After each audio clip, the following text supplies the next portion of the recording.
এখন ব্যাখ্যা করে বুঝাইতে যায়, তাহলে মনে হয় আমার একদিক দিয়ে মিত্র মহাশয়,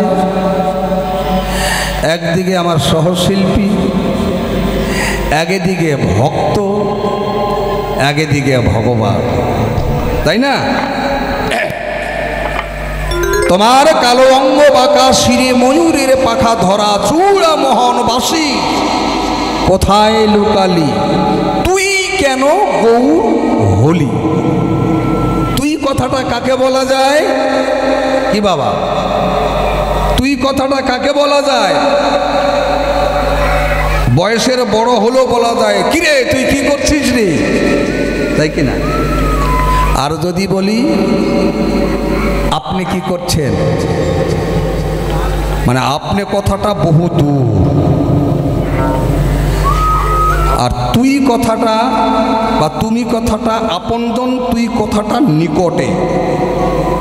যে যাকে ভালোবাসে তাকে তুই বলা হয়, তাহলে অন্তরঙ্গ লোক, তাই তো?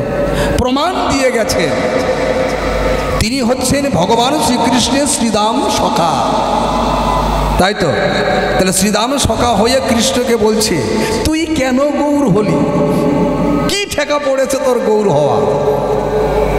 যখন কৃষ্ণ ছিলি কত সঙ্গে, কত সুন্দর চাচড় কেশ, মুখে মৃদু মৃদু হাসি, হাতে মোহনবাসী, পায়ের নুপুর, রাজ অলঙ্কার, ননি দধি মাখন নদী মিষ্টি মিষ্টান্ন তোর পেটে ধরে না। আর এই কলিযুগে বৈরাগী সাজিনি শুধু ডাল ঘাটি খাবার জন্যে, তাই না? আচ্ছা আচ্ছা, ঠিক আছে, দেখি কতদূর পর্যন্ত যেতে পারি। আমি যে সব জবাব দিতে পারবো তা তো নয়, সবারই তো আর সব জিনিস জানা থাকে না, কি জানা থাকে? কি থাকে না, ভুল হতেই পারে, তবে ভয়ও নাই ভরসাও নাই। জয় রাধে রাধে, চেষ্টা করবো আর কি। হরিবল। সত্য যুগে নারায়ণ মহালক্ষ্মীকে নিয়ে অনন্ত শয্যায় ছিলেন যখন, পৃথিবী সৃষ্টি তত্ত্ববাদ, পৃথিবী সৃষ্টি তত্ত্ব বহু পূর্বে হয়েছে, কেমন? হ্যাঁ, তিনি সৃষ্টির স্রষ্টা। একদিকে নারদ মুনি বৈকুণ্ঠে পৌঁছাইয়া নারায়ণ, এখানে ভাগ আছে, বিষ্ণু শঙ্খচক্র গদাপদ্মধারী, তিনিও হরি, তিনিও বিষ্ণু, তার উপরে মহাবিষ্ণু, তাই তো? তাহলে বিষ্ণু এক, মহাবিষ্ণু আরেকটা, নারায়ণ একটা, হরি আরেকটা, কৃষ্ণ আলাদা। তো এতগুলো কি ভগবান কি না? নারদ মুনি পৌঁছিয়ে গিয়ে অনন্ত শয্যায় থাকার পর মহালক্ষ্মীকে লইয়া সিংহাসনে প্রভু নারায়ণ বসে আছেন। সেখানে নারদ মুনি পৌঁছিয়ে এখন চিন্তা করছে আমি ভক্তি করব কারে। এক নারায়ণ বসে আছে, লক্ষ্মী পাদুকা সেবা, পদ সেবা করছেন। এক নারায়ণ, আরেক লক্ষ্মী নারায়ণের পদ সেবা করছেন। এক নারায়ণ লক্ষ্মী সিংহাসনে বসে আছেন, মাথার উপরে আরেক নারায়ণ চামর দুলাচ্ছেন। নারদ মুনির চোখ স্থির হয়ে গেল, কি ব্যাপারে এতগুলো নারায়ণ, আমি কার ভজনা করব আর কাকে ভক্তি করব? এই দিকেও নারায়ণ, ওই দিকে নারায়ণ, দুই দিকেও নারায়ণ, কথাটা বুঝতে পারছি না। এই মনের সংশয় লইয়া নারদ সৃষ্টিকর্তা ব্রহ্মার কাছে গেলেন। ব্রহ্মার কাছে দণ্ডবোধ হয়ে এই প্রশ্ন করলেন, এই জিনিসটা আমি বুঝতে পারছি না। হে প্রজাপতি টাইটেলে পাওয়া ব্রহ্মা, তুমি সৃষ্টিকর্তা, আমাকে এটা একটু ভালো করে বুঝিয়ে দিন। ব্রহ্মা বলছে এটা আমারও শক্তি নাই, তুমি এক কাজ করো, তুমি আর আমি দুজনে চলো যাই ভোলানাথের কাছে। দেবাদিদেব মহাদেব ৩৩ কোটি দেবতার শিরোমণি যিনি, কেমন, যিনি ত্রিকালদর্শী, নারদ ব্রহ্মা ভোলানাথের কাছে গিয়ে অগ্রসর হলেন। ভোলানাথকে গিয়ে নারদ মুনি প্রণাম করে, হে দেবাদি দেব মহাদেব, এই জিনিসটা আমি বুঝতে পারছি না, আমাকে একটু বুঝিয়ে দাও, এত নারায়ণ কেন? সেই নারদকে বা ব্রহ্মাকে ভোলানাথ বুঝিয়ে দিয়েছিল। ওখানে 4টা নারায়ণ আছে, নারায়ণের 4টা হাত, 4 হাতে 4টা যন্ত্র আছে, অস্ত্র আছে। শঙ্খ চক্র গদা পদ্মধারী তিনি স্বয়ং হরি, অর্থাৎ নারায়ণ। কেন নারায়ণ হলেন? নার্ভ শব্দে জল, জলে যিনি করেছেন আয়ন, সেই নারায়ণ। অর্থাৎ ক্ষীরোদ সাগরে যে ভাসমান অবস্থায় যে ভেসেছিলেন, জলাময় সংসার, তখন তো কোনো গাছপালা, মাটি, প্রাণী, কোনো জীব ছিল না সেই সময়।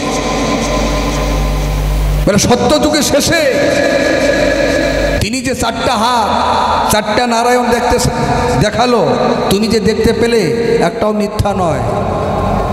সত্যযুগের পরে দাপর যুগ আগত হবেন,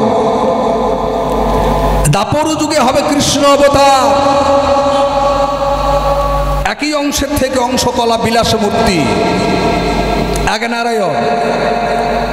আরেক নারায়ণের দাপরে পরে ত্রেতা যুগ, ত্রেতা যুগে দশরথের ঘরে প্রধান, হ্যাঁ, কৌশল্যা, কৈকেয়ী আর সুমিত্রা। তাহলে কৌশল্যার গর্ভে রাম, কৈকেয়ীর গর্ভে ধর্ম নিলেন ভরত, সুমিত্রার গর্ভে 2 জন লক্ষ্মণ আর শত্রুঘ্ন। কিন্তু কৈকেয়ীর কুমন্ত্রণার জন্য রামকে 14 বছর পাঠিয়েছে। রামের মতো লীলা, মারাত্মক লীলা করেছেন রাম। যত লীলা গুরুত্বপূর্ণ, দাপর যুগের কৃষ্ণের থেকেও অনেক গুরুত্বপূর্ণ লীলা করেছেন রাম। তার জন্য রামকে পূর্ণ ব্রহ্ম সনাতন বলা হয়, কৃষ্ণকে পূর্ণ ব্রহ্ম বলা হয় না, রামকে পূর্ণ ব্রহ্ম সনাতন বলা হয়। 4 অংশে বিভক্ত হইয়া দশরথের ঘরে জন্ম নিয়েছেন 4 ভাই। কিন্তু আমাদের মতো জীবকে শিক্ষা দেবার জন্য তারা ভাই, কিন্তু আদত তারা নয়। লক্ষণ আগের জন্মে কে ছিল? সত্যযুগে লক্ষণ, যিনি অনন্ত নাগ, যে অনন্ত শয্যায় যে নারায়ণ ছিলেন, যে অনন্ত শয্যায় যে অনন্ত নাগ, সেই পরের জন্মে ত্রেতা যুগে লক্ষণ রূপে জন্মগ্রহণ করতে ভক্ত হইয়া তিনি ভক্ত রূপে জন্ম নিয়েছেন ত্রেতায়, সম্বন্ধ কনিষ্ঠ ভ্রাতা। এই যে 2 যুগে সত্য বা ত্রেতায়, যে 2 যুগে যে ভগবানের দাসত্ব করেছেন তারা, ভগবানের তাদের কাছে ঋণী ছিল। এই জন্য এই ঋণ শোধ করবার জন্য দাপর কলিতে বড় করেলেন। কৃষ্ণের বড় ভাই বলরাম, কলিযুগে গৌরাঙ্গ মহাপ্রভুর বড় ভাই নিত্যানন্দ। বলরাম যেই লক্ষণ, সেই নাগ অংশে তাদের জন্ম। এই ঋণ শোধ করবার জন্য 2 ভাইকে 2 যুগে বড় করেছিলেন প্রভু। এইবার রাম 14 বছর বনবাসে গেছেন।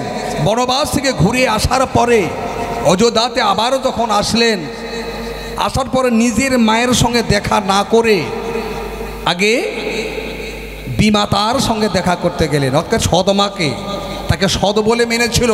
আমার মা সৎ হতে পারে নাই, তুমি সৎ মা।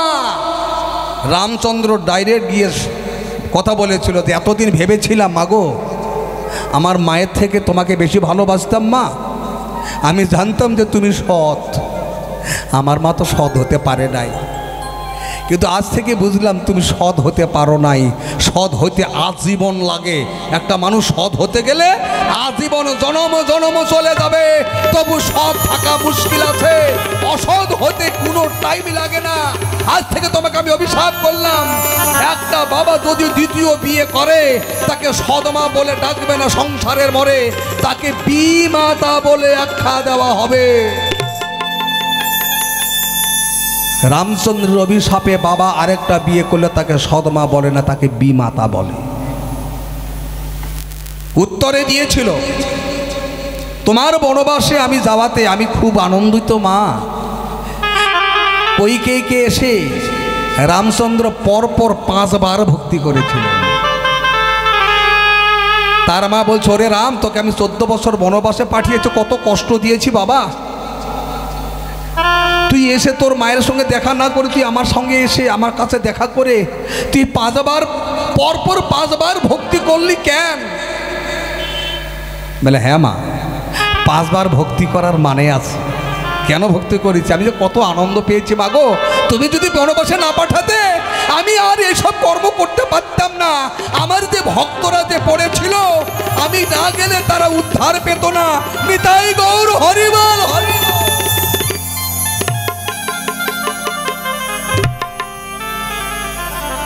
তুমি বনবাসে না পাঠালে আমি মাধবকে উদ্ধার করতে পারতাম না। আমার জন্য যে সে আশাধারী হয়েছিল, রামের চরণ স্পর্শ ছাড়া যে সে সারা জন্ম তরি বাইতে বাইতে জন্মটা শেষ করেছে, সে মাধব মাঝিকে যে আমি উদ্ধার করেছি তোমারই কারণে। আর আমি যদি বনবাসে না যাইতাম, আমারই পরম ভক্ত গৌতম মুনি, তার স্ত্রী যে অহল্যা যে পাষাণী হয়েছিল মাগো, আমি যদি না যেতাম সে ভক্তবতী মাকে আমি উদ্ধার করতে পারতাম না। সে মানবী হয়ে গেছে। আমার কত সুনাম বেড়েছে, আমার কত অহংকার হয়েছে তোমার জন্য। তো তোমাকে ভক্তি করব না মা?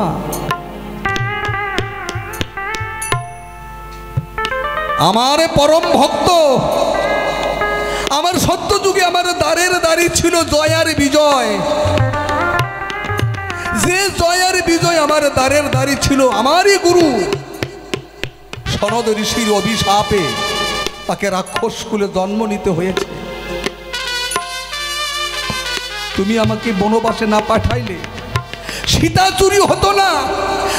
সীতা যদি চুরি না হতো, আমার দ্বারের দ্বারে জয়ারে বিজয় রাবণ কুম্ভকর্ণ ত্রেতায় তাদেরকে আমি উদ্ধার করিতে পারিতাম না। আজ তোমার কারণে আমার পরম ভক্ত জয়ারে বিজয়, তারাই ত্রেতা যুগে রাবণ কুম্ভকর্ণ, আমি যে তাদেরকে উদ্ধার করেছি মাগো, এই জন্য আরো একবার ভক্তি করলাম।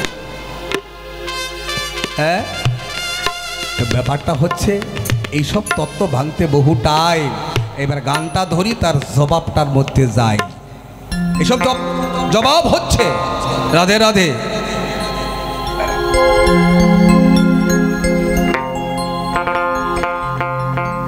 ওরে সবাই হরি হরি, এই হরি বলে কৃষ্ণ কৃষ্ণ বল,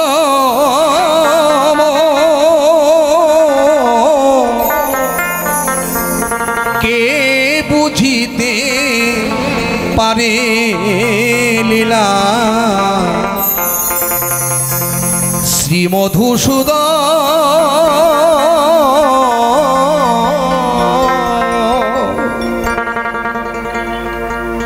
একবার হরি হরি হরি বলে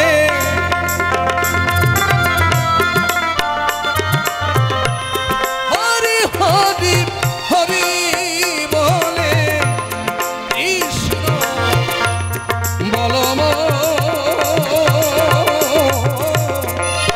কে বুঝিতে পারে লীলা মধু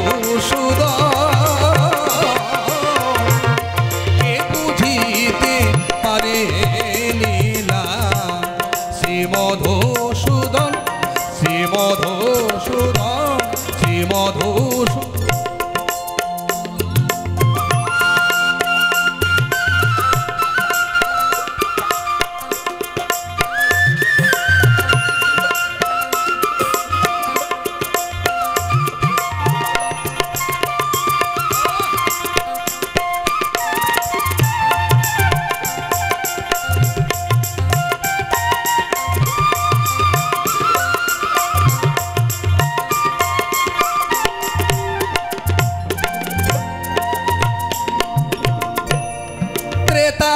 রাম অবতারে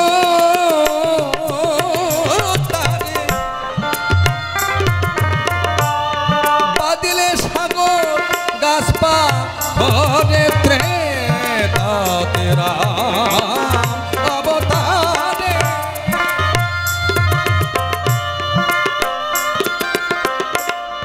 বাদিলে সাগর গাছপা ধরে বিভীষণকে সহায় করে রাম বিভীষণকে সহায় করে বধিলে রাবণকে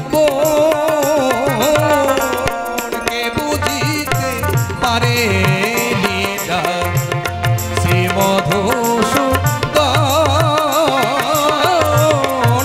বুঝিতে পারে লীলা।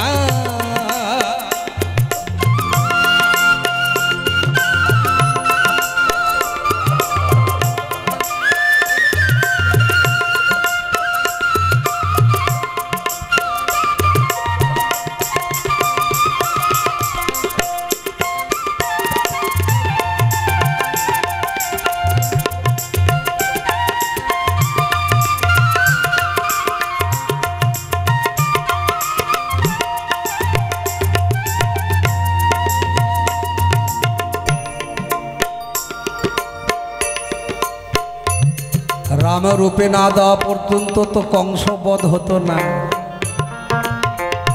রাবণ বধ হতো না, কুম্ভকর্ণ উদ্ধার হতো না। কৃষ্ণ অবতারে মথুরাতে কংস নিধন, শিশুপাল বক্র দন্ত বোধেছেন যে জন।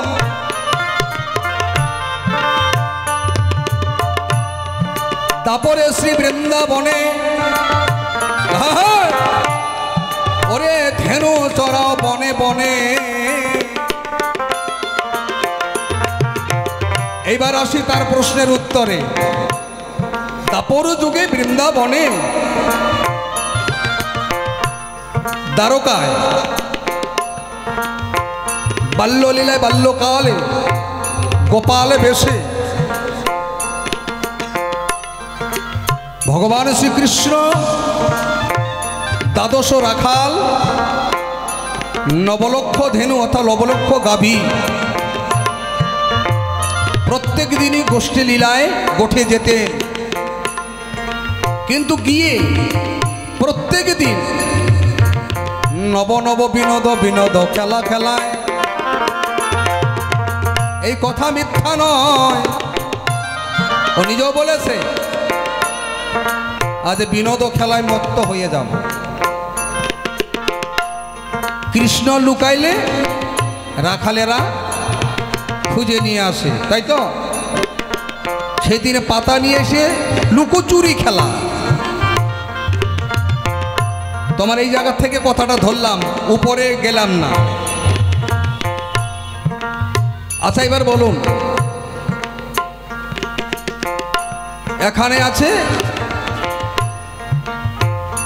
12 জনের 12টায় একটা 13টা পাতা, একটা ফুটো মানে ছিদ্র করা। ভগবান ধরে আছে না পাতাগুলো। এইবার যায় আসে বলে পাতা টানো, কিন্তু যেই যায় সেই কথাটা তো এই কথাই কয়, হে প্রভু, হে দয়াল, হে ভগবান, আমি যেন ছিঁড়া পাতা না পাই। তাহলে অন্তর্যামী ভগবান কি করবে? ভগবানের তো করার কিছুই নাই। বলে ঠিক আছে, তুই ভালোটাই নে। যে যায় সেই একই কথা কয়, হে ঠাকুর, হে দয়াল, হে ভগবান, আমি যেন ভালো পাতা পাই। টান দিয়ে ভালো পাতা পায়, সম্পূর্ণ ভালো ভালো পাতা নিয়ে চলে গেল। এখন কৃষ্ণ দয়াময়, এ কাকে বলবে কথাটাতে হে দয়াল, হে ভগবান, হে কৃষ্ণ, আমি যেন ভালো পাতা পাই? এ তো বলার কায়দা নাই। কেন অন্তর্যামী ভগবান, অত সবারই অন্তর কথা জানছে, এত ভালোই চাইছে, তার ভালোই দিতে হবে। নিজের সখা ভক্ত বলে কথা, নিজে চোর সাজলেন। অন্তর্যামী ভগবান সে কেন চোর সেজেছে সেটা তো নিজেই জানে।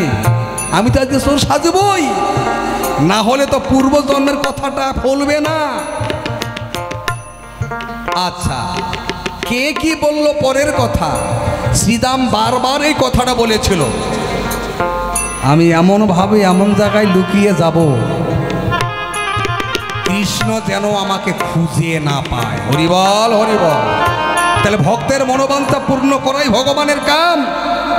ও বারবার বলছে আমাকে যেন খুঁজে না পায়। কৃষ্ণ সবেই জানে যে এই পাহাড়ের গুহার মধ্যে শ্রীদাম বসে আছে, ওই রাস্তা দিয়ে বারবার যায়।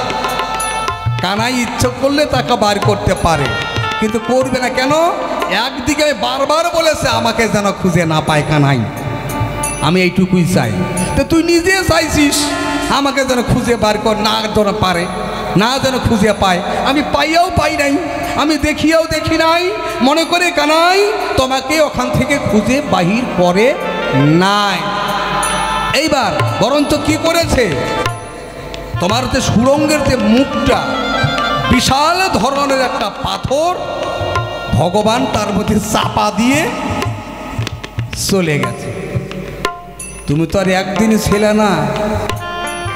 ওরে শ্রীরাম ভাই, আমি ভক্তের মনোবাঞ্ছা পূর্ণ করি, ভক্ত ছাড়া তো আর আমার কেউ নাই।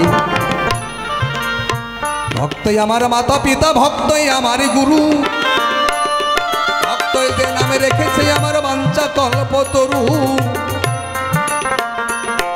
আজ ভক্ত দিলে খাই, না দিলে উপবাসে যাই। ওমা, আপনারা উপবাস থাকেন না? পুজো করতে গেলে উপবাস থাকেন না? জন্মাষ্টমীর দিন, জন্মাষ্টমী কাকে বলে? ভগবান জন্ম নিলেন, তাই তো? ভগবান জন্ম নিয়েছে ছোট বাচ্চা। কি বাবা, কথাটা মেনে আমার কথাটা শুন, বুঝবেন। ছোট বাচ্চা জন্ম নিয়েছে, তাই কি না? এইবার জন্ম নিয়ে কুয়া কুয়া করে কাঁদবে, ওটাকে নন্দ উৎসব বলা হয়। কেন? নন্দ রাজার ঘরে, নন্দ রানীর কাছে গর্বে যেহেতু ভগবান এসেছে, তার জন্য নন্দ উৎসব বলা হয়। এইবার আপনারা মা, সন্তান কাঁদলে, আমা কি সন্তান কাঁদলে কি করেন? তাকে খাওয়ান তো, দুধ খাওয়ান বা আরো অন্য অন্য কোনো জিনিস খাওয়ালেন। হ্যাঁ, এইবার আপনি যদি নিরামিষ, আপনি যদি উপবাস থাকেন, বলি তোমার ঠাই, কানায় কান্দা কাটি করে লোটা লটি গেলেও কিন্তু খাওয়ার কায়দা না।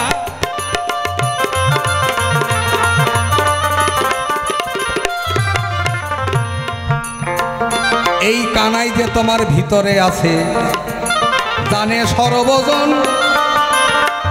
এই কানাই শুধু আমার, অন্য কেউ নয়, আমার সন্তানের মহত।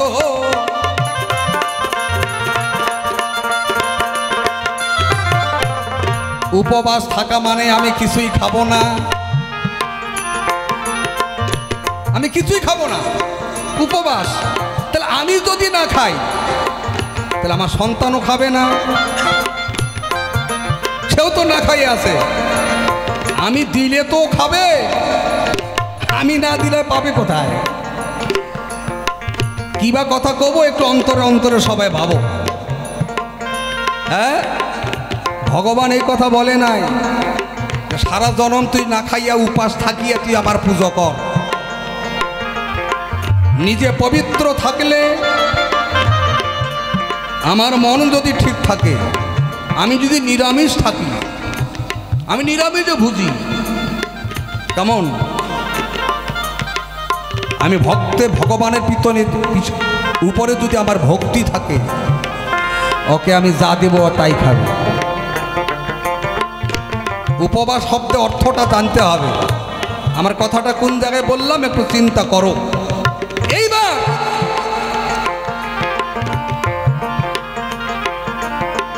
তুমি যে অভিশপ্ত জনম শ্রীরাম, তোমার জানা নাই 100 বৎসর ছাড়াছাড়ি থাকবে বলিলাম তোমায়।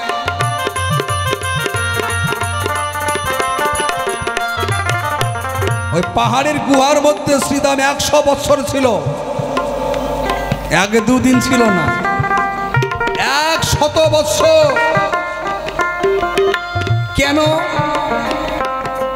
পূর্বজন্মের কথা আমার মনে আছে, তোমার মনে নাই। শ্রীরামের জন্মটা হয়েছে অভিশপ্ত জনম। স্বয়ং রাধারানী তোমাকে যেদিন এই অভিশাপ দিল, কি দিয়েছিল তো শ্রীরামকে অভিশাপ? 100 বৎসর তুমি তোমার কৃষ্ণকে নিয়ে খুব বড়াই করছো, তাই তো? শ্রীরামও রাধারানীকে অভিশাপ দিয়েছিল যে তুমিও ওই কানাই কানাই নিয়ে খুব অহংকার করছো। তুমি আমাকে অভিশাপ করলে আমি কানাই ছাড়া 100 বৎসর থাকবো? আমিও তোমারে করিলাম অভিশাপ, অভিশাপ হইতে তুমি পাবে না কমাপ। 100 বৎসর হইয়া রবে ছাড়াছাড়ি, ওই ছাড়াছাড়ি থাকার পরে তোমার কে দেবী পারাপারি।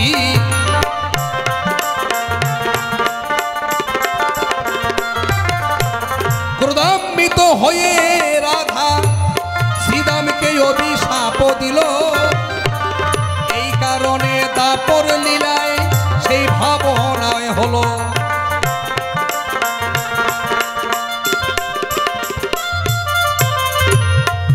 এইবার তুমি পরে কান্দাকাটি করছো। হ্যাঁ, কাঁদাকাটি করতে হবে, আমি জানি তো যে তুমি আমার জন্য কাঁদাকাটি করবে, কিন্তু আমারও তো মন তোমার জন্য কাঁদে, কেন ভক্তই তো আমার শোক। কিন্তু করার কিছু নাই। কেউ যদি কাউকে অভিশাপ দেয়, এই অভিশাপ খণ্ডাবার মতো শক্তি ভগবানেরও নাই, আমিও পারি না। কাজে অভিশাপ যখন তোমার অভিশপ্ত জনম, হে প্রাণসখা, তোমার 100 বছর তোমাকে ওখানে থাকতে হবে। এই জন্য ছলনা করে লুকাচুরি খেলার আরম্ভ করা। কৃষ্ণ সেদিন নবনব বিনোদ খেলার জন্য এই ছকটা কষেছিলেন, সেটা তোমাদের 12 জনার মধ্যে কারো জানা নাই, কিন্তু আমি জানি। ঋণটা শোধ করতে হবে তো, ঋণ শোধ না করলে তো হবে না। এই জন্য তোমার বদন থেকে কথাটা বারবার এসেছে, কানাই যেন আমাকে খুঁজে না পায়, আমাকে যেন খুঁজে বাহির না করতে পারে। এই জন্য তুমি গুহার মধ্যে লুকিয়েছো, কানাই সবেই জানে, কিন্তু তোমাকে বাহির করে নাই। কারণ রাধারানীর অভিশাপ 100 বছর তুমি আমাকে ছাড়া হয়ে থাকবে, এই কারণে। তাই দাপরি লীলা সম্বরণ করার পরে ধরা চূড়া মোহন বসি সঙ্গে লয়ে দাপর লীলা শেষ। কলিযুগ সামনে আগত, আমাকে আবার জীব শিক্ষা, জীব উদ্ধার করবার জন্য আমাকে ধরিতে হবে সন্ন্যাস বেশ।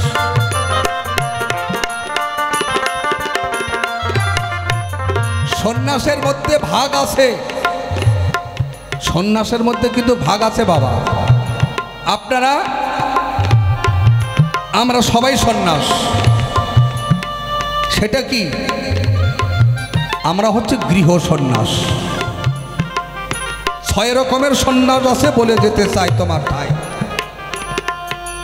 6 মাসের 6 মত নিমাইতে সন্ন্যাস হয়েছিল। এই সন্ন্যাস গ্রহণ করা বা এই সন্ন্যাস গ্রহণ করতে পারে, কিন্তু এই সন্ন্যাসের কর্ম পালন করা জীব জগতে সম্ভব না। নিমাই বলেছিলেন গৌরাঙ্গ মহাপ্রভু, আমি যাহা বলি তোরা তাই কর, আমি যেটা করি তোরা সেটা পারবি না, ওটা করিস না, তাই না? এইরকম 6 মতে 6 রকমের সন্ন্যাস আছে বলি তোমার কাছে।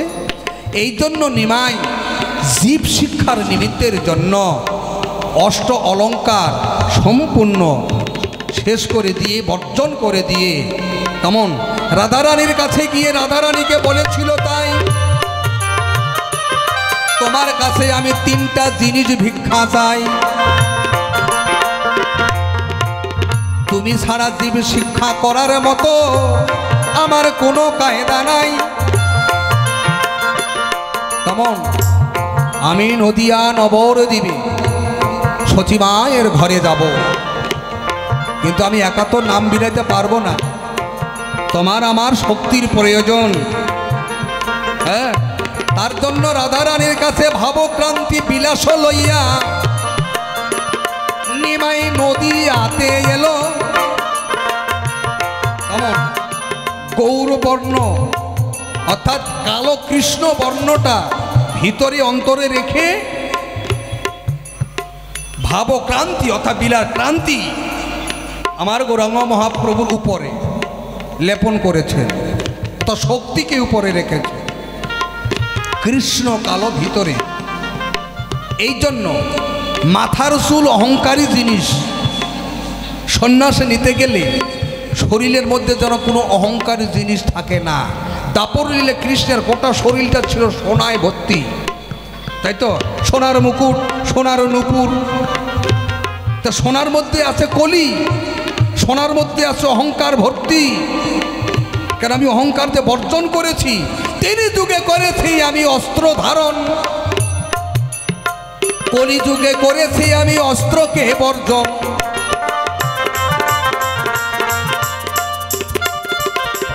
সাধুগুরু বৈষ্ণব সন্ন্যাস নিলে তার ভিতরে যেন অহংকার থাকে না। অহংকার হলে শত জন্মের কর্ম তার বিফলে যায়। এই জন্য আমি গেরুয়া বসন পরিধান করেছি। গেরুয়া বসন পরিধান ইন্দ্রিয় সংযমে আনে, এই হলো সাধুগুরু বৈষ্ণবের নিশানা। আজ একটা প্রমাণ দেয় আমাকে দিয়ে বলি, আপনাদেরকে বলবো না। আমি এখন বাউল গান গাচ্ছি, ভালোই পারি কম পারি বেশি পারি, আমি একটা ছোটোখাটো একটা বাউল শিল্পী, তাই না? এখন যদি এই পোশাকে পরে যদি আমাকে কেউ এসে বলে যে আসু ভাই কি আসু দাদা, এখন তো উনি গান করতেছে, চলো সামনে একটা যে বাতি জ্বলতেছে টুকটুক করে, চলো একটু ঘুরে আসি, বলল, আমার বিবেকে বাধা দেবে। তোর মাথা খারাপ হয়েছে নাকি? গলায় মালা, তিলক করা, বহির্বাস পরিধান করা, এই অবস্থায় ওই দোকানে যাওয়া যায়? মাথা খারাপ। 17 বার নিয়ে যেতে চাইলু ব্যক্তি যাবে না, এই আসুই যাবে। যখন আমি এগুলো গান টান শেষ করে দিয়ে ঘরে যাই, সম্পূর্ণগুলো খুলে ফেলবো, ছিঁড়া একটা প্যান্ট পরবো, হ্যাঁ, কাটা ছাড়া একটা ঘড়ি থাকবে হাতের, হ্যাঁ, চশমা কাঁচ ভাঙা একটা চশমা যখন থাকবে, হ্যাঁ, ঠোসা মোবাইল যখন পকেটে থাকবে, আমাকে বলতে হবে না, আমি নিজেই ঘাটা ধরবো, রাধে রাধে রাধে রাধে ওই জায়গায়। তাহলে পোশাকের একটা গুণ আছে, তাই নিমাই তাই করেছে। পোশাকের মর্যাদা সাধুগুরু বৈষ্ণবদের মর্যাদা রেখেছে। সাধুগুরু বৈষ্ণবে যারা এই মতে যারা চলে, তাদের বিপদ আপদ পুরো বদনাম হতে পারে না। অনেক মানুষ আছে সাধুগুরু বৈষ্ণবের বেশে বিভিন্ন রকমের কুকীর্তি করে বেড়ায়। নিতাই গৌর হরিবল হরিবল। আমাদের ওই দিকে আমি দেখেছি, সাধুগুরুর বদনাম করব না, এইরকম পোশাক পরে একজনেরা যা যা কীর্তি করছে, বাবা রাধে রাধে, তার জন্মটা কোন জায়গায় হবে এবার একটা নিজে নিজে বিচার করো। হরিবল হরিবল, তাই তো। দাপরে শ্রী বৃন্দাবনে ধেনু চরাও বনে বনে, আবার ভুলাইলে বংশীর গানে, ভুলাইলে বংশীর গানে গোপী গণের শ্রী মধুসূদন কে বুঝিতে পারে লীলা শ্রী মধুসূদন কে বুঝিতে পারে লীলা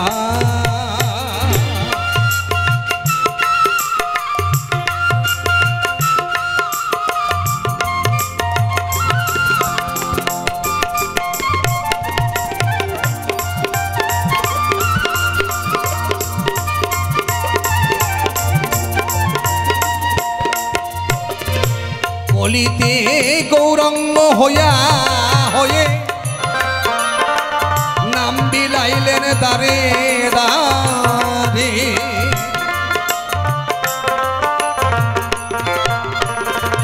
ভিক্ষার ঝুলি কাঁধে লইয়া নিমায় ভিক্ষা কেন করে গো ভিক্ষা কেন করে মাধুগিরি ভিক্ষা করার একটা কারণ এই জন্য অনেক অনেক মহাজন বলে আমাকে তুমি কাঙ্গাল সাজিয়ে দাও ঠাকুর আমি কাঙ্গাল বেশে দেশে দেশে ঘুরে বেড়াবো দাঁড়ে দাঁড়ে যাইয়ে একটু ভিক্ষা মেঙ্গে খাবো উঠতে বসতে চলতে ফিরে সর্বদাই যেন তোমারই গুণগানে গাবো যদি তুমি আমার টাকা পয়সা গাড়ি বাড়ি দাও আমি এই ছবি নিয়ে থাকতে থাকতে তোমার নাম গুণগান করার মতো আমার সময় থাকবে না কাজে কাঙ্গাল বেশে আমি তোমার নাম গুণগান করব নিতাই গৌর হরিবল হরিবল ভিক্ষা করলে নিজের অহংকার চূর্ণ হয় আমিত্ব মায়া কেটে যায় আমিত্ব ভাব থাকে না সাধুগুরু বৈষ্ণবরা ভিক্ষা করতে গেলে তার এমনি ভিক্ষা চায় না যে কোনো ঠাকুরের নাম করে ভিক্ষা করে কেমন কেন নিমাই আসলেন দাপর যুগ থেকে কেন আসলেন সত্য যুগে ত্রেতা যুগে রাবণ কুম্ভকর্ণ ছিল তারাই দুই ভাই দাপর যুগে শিশুপাল বক্রদন্ত হলো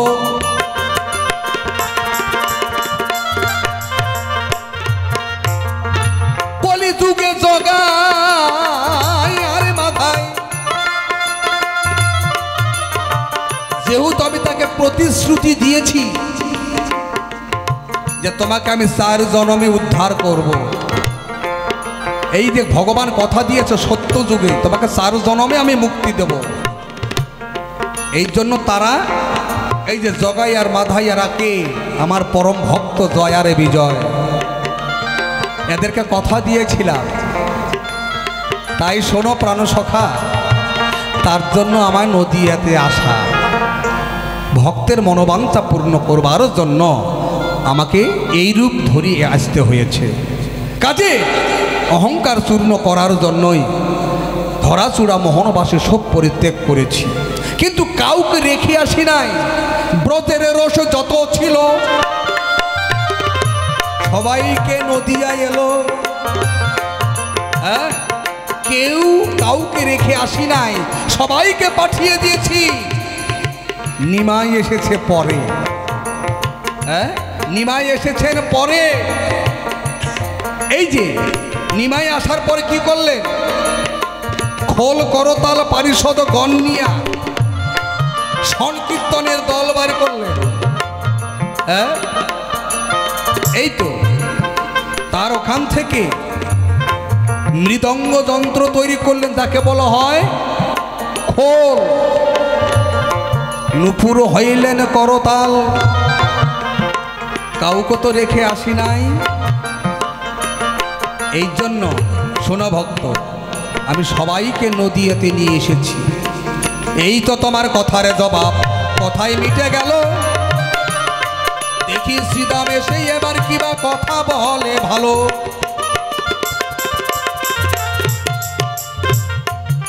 শোনো শোনো শ্রীদামে সখা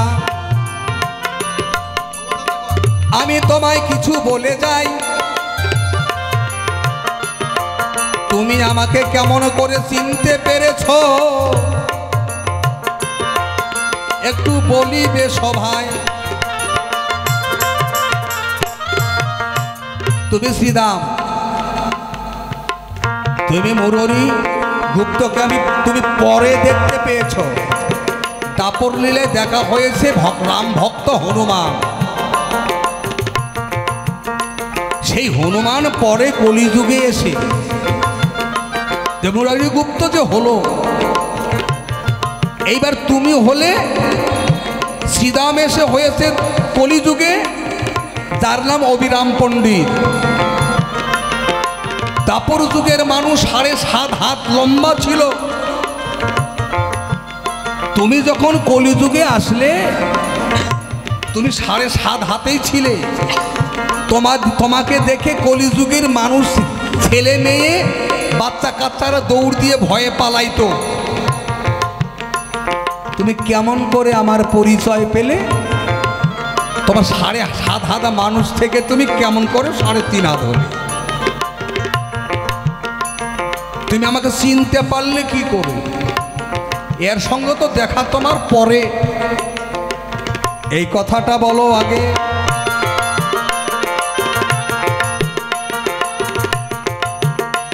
ওরে হরি নামে মুক্তি পেল,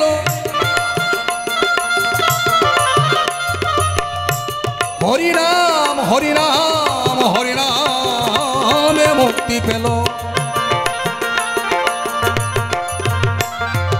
হরিনামে মুক্তি পেল জগাই মাথায় কে বুঝিতে পারিলে না শ্রীমধুসূদন। হরি হরি বলো সবাই, কৃষ্ণ বলো মন, কে বুঝিতে পারে লীলা শ্রীমধুসূদন। শোনো শোনো শ্রীদামের কথা বলি তোমার ঠাই, এই দুটো কথা তোমার মুখে আমি শুনতে পাই। কেমন করে তুমি 7.5 হাতে মানুষ, তুমি 3 হাত 3.5 হাতে হলে? কেমন করে চিনলে তুমি কোন নয়ন পরে? নয়ন আমি ধরা চূড়া মহড়াবাসে সম্বরণ করিলাম, তাই কলিযুগে এসে সেই গৌরনীতাই হইয়াছে 2টি ভাই। এই তো তোমার কথার জবাব, কোথায় মিটে গেল?